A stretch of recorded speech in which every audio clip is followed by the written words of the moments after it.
Budget airlines are pushing for government relief, but what does that mean for your wallet and your next trip? Chuck Flint, former U.S. Senate Chief of Staff and Principal at the Chatham Center, joins me now here with answers. So we're talking about budget airlines. What budget airlines are we specifically referencing? I know Spirit, and who else? There's Spirit, there's Frontier, there's Avelo. Those are three that I know of right now. And Spirit is looking for a $500 million bailout, and the government might take a 90% equity stake. And as far as the other airlines go, they've kind of come together and said that collectively they need $2.5 billion. A lot of this is being driven by, they say, the increased cost of jet fuel. So let's just say they get this bailout. What happens with ticket prices then?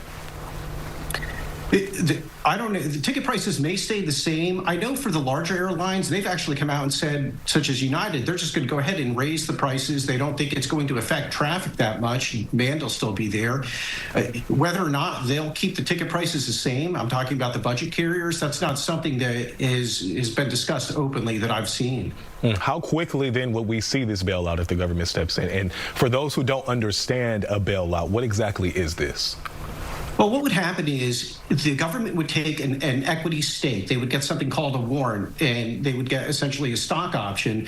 And if they want to exercise it later, they could.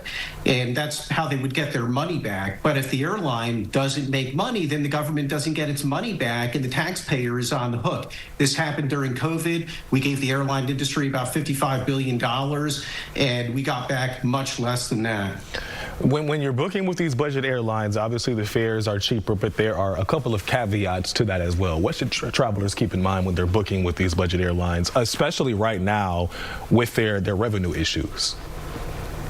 Well, they should keep in mind that some of these revenue issues might cost them to cancel flights. They could book a flight that later on is canceled. And just as a piece of information, I was reading last night that in India, the entire airline industry there might be shut down. And once again, it's due to the price of jet fuel.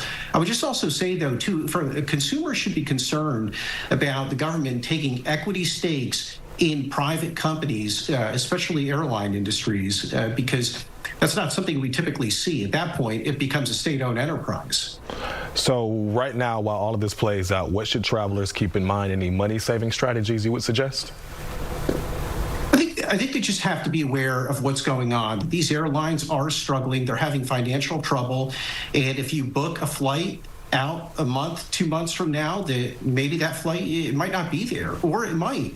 You just have to, I think you have to pay attention to the news and what's going on. Got it. Okay. Thank you for all of your advice and weighing in on this morning. Appreciate you having me.